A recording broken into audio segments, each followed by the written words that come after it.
आज की इस वीडियो में मैं आपसे बात करूंगा कि ये अमीर लोग जो होते हैं वो अपने पैसे कहाँ रखते हैं, कहाँ इन्वेस्ट करते हैं, जिससे कि उन्हें एक अच्छा रिटर्न मिलता है। तो आज के इस वीडियो से आप यह समझ पाओगे कि वो लोग अपना पैसा कैसे मैनेज करते हैं और हम जैसे लोग जिसके पास कम पैसे हैं उसी अनुपात में कैसे मैनेज करें, जिससे कि लॉन्ग टर्म में एक बेहतर रिटर्न बना के दे सके। जी हाँ दोस्तों, पैसा का मतलब होता है कि आप छोटे छोटे पैसे को ऐसे मैनेज करो जो आपके आने वाले समय में 10 साल 15 साल में वो आपके लिए एक ऐसा एसेट बना के दे दे जिससे कि आगे की जो लाइफ है वो आपके लिए कंफर्टेबल हो सके। तो बिना कोई देरी किए चलिए स्टार्ट करते हैं इसी सब्जेक्ट के साथ कि वो लोग पैसा कैसे मैनेज करते हैं और कहाँ मैनेज करते हैं।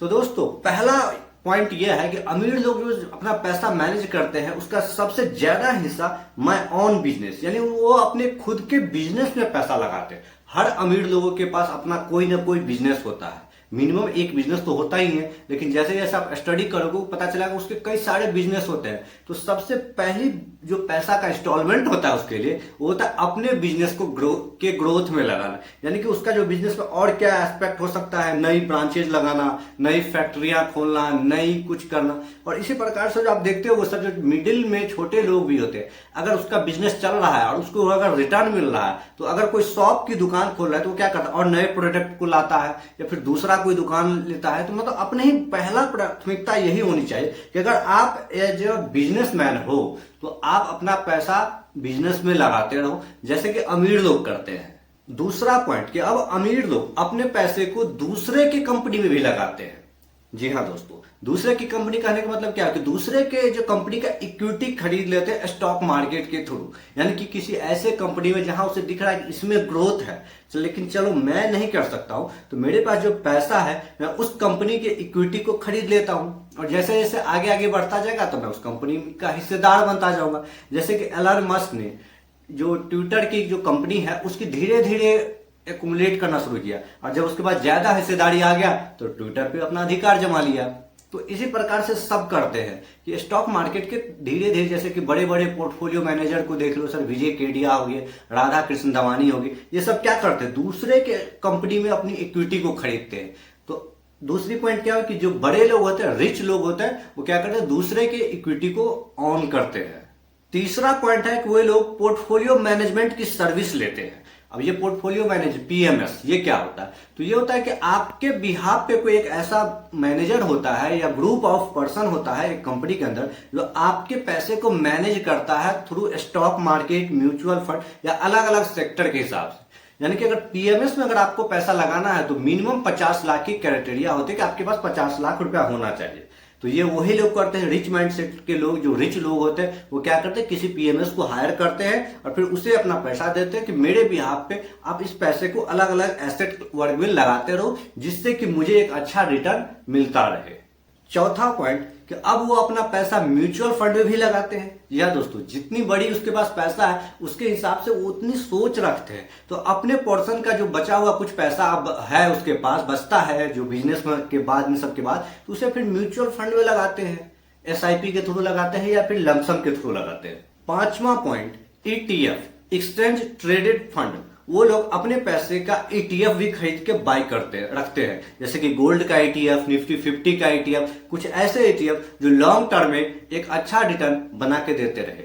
और मैं आपको बताना चाहूंगा कि वो लोग अपने कैपिटल पे ईयरली का 10 से 15% के बीच का ही रिटर्न सोचते कि मुझे इतना बस मिलता रहे जो कि मेरे एसेट एप्रिसिएशन होता रहे। तो वो अपने पैसे को ईटीएफ में भी लगाते हैं और अपने पैसे का कुछ हिस्सा वो लोग स्टार्टअप में इन्वेस्ट करते हैं। स्टार्टअप वो कंपनी होती है जो कि छोटे लेवल से भी स्टार्ट हुई रहती है, यानी कि उसकी ग्रोथ होने के चांस रहते हैं। लेकिन याद रखिए दोस्तों कि स्टार्टअप में पैसे डूबने का भी बहुत ज्यादा चांस रहता है, क्योंकि 100 स्टार्टअप जो होती है ना उसमें से 5 स्टार्टअप आगे चलते हैं, लेकिन वो इसी रिस्क पे लेते हैं कि अगर 5 भी चल गई ना तो 5 में अगर उन्हें 1 लाख लगाया तो 50 लाख बना के दे देता है और बाद बाकी अगर फेल भी हो गया तो कोई बात नहीं। इसलिए वो अपने मतलब जो उनका एसेट होता है उसका 5 से 10% वो स्टार्टअप के रूप में भी इन्वेस्ट करते हैं।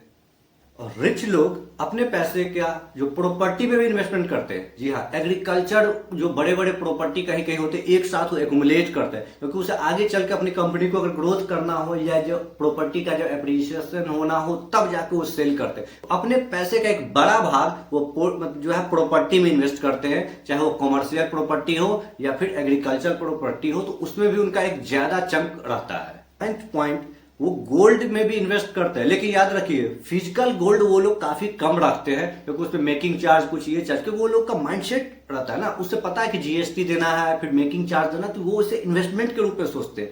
और physical gold as a investment नहीं होता है, तो अपना पैसा कहाँ रखते हैं, तो गोल्ड के एटीएफ में खरीद लेते हैं, सॉवरेन बॉन्ड में लगा लेते हैं, जो कि अभी तो बंद है, लेकिन इन सब चीजों में अपने पैसा को वो पार्क करते हैं। और 10वां पॉइंट, वो अपने पैसे को कुछ आर्ट में भी लगाते हैं। आर्ट करने का मतलब क्या होता है, कुछ ऐसे मतलब पेंटिंग्स ले लेना, कुछ ऐसे ले लेना, इसको वो टैक्स बचाने के लिए करते हैं, तो ये खास नहीं। तो कुल इतने जगह पे वो अपने मेजर पैसा को इन्वेस्ट करते हैं। और याद रखें दोस्तों, इन्वेस्टमेंट करना एक लॉन्ग टर्म प्रोसेस होता है, इससे आप शॉर्ट टर्म में पैसा नहीं लगा मतलब गेन कर सकते। तो इसलिए जो अल्ट्रा रिच लोग होते हैं वो अपने पैसे को इसी जगह पे पार्क करते हैं। तो आप भी अगर अपने पैसे को, छोटे ही पैसा है, उसे धीरे धीरे अलग अलग जगहों पे डाइवर्सिफाई करना स्टार्ट कर देंगे, जैसे through mutual fund, stock investment, कुछ गोल्ड एटीएफ, तो इन जगहों पे स्टार्ट करते हैं, तो ओवर अ लॉन्ग पीरियड में ये आपको एक अच्छा रिटर्न बना के दे सकता है। आपकी जितनी भी कैपेसिटी है उसी के अनुसार काम करें। और याद रखिए, इन्वेस्टमेंट जो होता है एक लॉन्ग टर्म प्रोसेस होता है। अगर आप मान लो स्टॉक बाइंग करो, तो कम से कम सर आपको 10 साल देना होगा। एक बार अगर 10 साल इस पे स्टॉक को खरीदना शुरू कर दिया ना, तो 10 साल के बाद जो इतनी बड़ी रकम बनेगी, उसका बची हुई आगे की जो भी लाइफ होगी ना, वो आपको फिर किसी की ओर देखने की जरूरत नहीं पड़ेगी। ये भी आपका एक बच्चे की तरह काम करेगा और ये एक अच्छा रिटर्न बना के देता रहेगा। तो जब भी आप स्टॉक इन्वेस्टमेंट का प्लान करो ना, तो कम से कम 10 साल की प्लान लेके चलो। तो दोस्तों, मैं कुल आपको इतना चीज बताया हो कि जो रिच लोग होते हैं वो इन जगहों पे पैसे को लगाते हैं। तो आप भी इन चीजों के बारे में स्टडी कीजिए, और आपके पास जो भी पैसा है यहाँ से आप स्टार्ट कर सकते हैं। आप प्रॉपर्टी तो डायरेक्ट नहीं ले सकते, तो आप स्टार्ट कहाँ करो, म्यूचुअल फंड, स्टॉक के एनालिसिस करो, ईटीएफ करो, गोल्ड ईटीएफ करो, इन जगहों पर आप अपने पैसे को लगाओ। और अगर आप बिजनेस कर रहे हो तो फिर अपने बिजनेस के ग्रोथ में ज्यादा पैसा लगाओ। अगर आप जॉब कर रहे हो तो फिर इन सारी चीजों को आप धीरे धीरे से एक्युमुलेट करते रहो। और इन्वेस्टमेंट में अगर 10 साल आपने स्टॉक को खरीदने में, एनालिसिस करने में फिर टाइम दे दिया ना, तो आने वाली 40 साल, 50 साल, 100 साल तक सर ये आपको देख लेगा। इतनी कैपेसिटी होती है इन्वेस्टमेंट करने के अंदर में। तो आप भी इस वीडियो के माध्यम से जरूर विचार कीजिएगा, और इसी प्रकार से वंडरफुल वीडियो के लिए आप इस चैनल को फॉलो जरूर कर लीजिएगा, क्योंकि मैं फाइनेंस के से रिलेटेड अच्छा कंटेंट सब लाता रहता हूँ, जिससे कि मिडिल क्लास के लोग भी अपने हिसाब से सोच के एक अच्छा वेल्दी लाइफ बन सके। क्योंकि अगर आप छोटे इनकम भी हो ना, और सही से डिसिप्लिन से अगर आपने फाइनेंस को मैनेज कर लिया, तो आप भी एक वेल्दी पर्सन बन सकते हो सर। चाहे आप 10,000 ही क्यों ना कमा रहे हो, पैसे को मैनेज करना आना चाहिए। अगर आपने मैनेज करना सीख लिया ना, तो सब कुछ आपके लिए आसान हो सकता है। लेकिन अगर आप लाख रुपया भी कर रहे हो सर, और मैनेज करना नहीं आता है, तो फिर वो लाख रुपया अर्न करने के बावजूद भी आपके पास कुछ नहीं बचेगा। यहाँ बहुत सारे ऐसे लोग हैं जो 2-2 लाख 3-3 लाख सैलरी कमाते हैं, लेकिन मंथ के अंत में फिर उसे कहीं ना कहीं से पैसे उधार लेने पड़ जाते हैं। बस यही है कि उसके पास फाइनेंशियल अवेयरनेस नहीं होता है। लेकिन अगर आप 10,000 15,000 भी कमा रहे हो और सही से अपने पैसे को मैनेज करना स्टार्ट कर दिए, और अपने अंदर सेविंग और इन्वेस्टमेंट की आदत बना ली, तो लॉन्ग टर्म में आप किसी को भी बीट कर सकते हो। तो इस चैनल का मकसद ही यही है कि आप फाइनेंशियली कैसे फ्री हो सको एक छोटे से अमाउंट के साथ।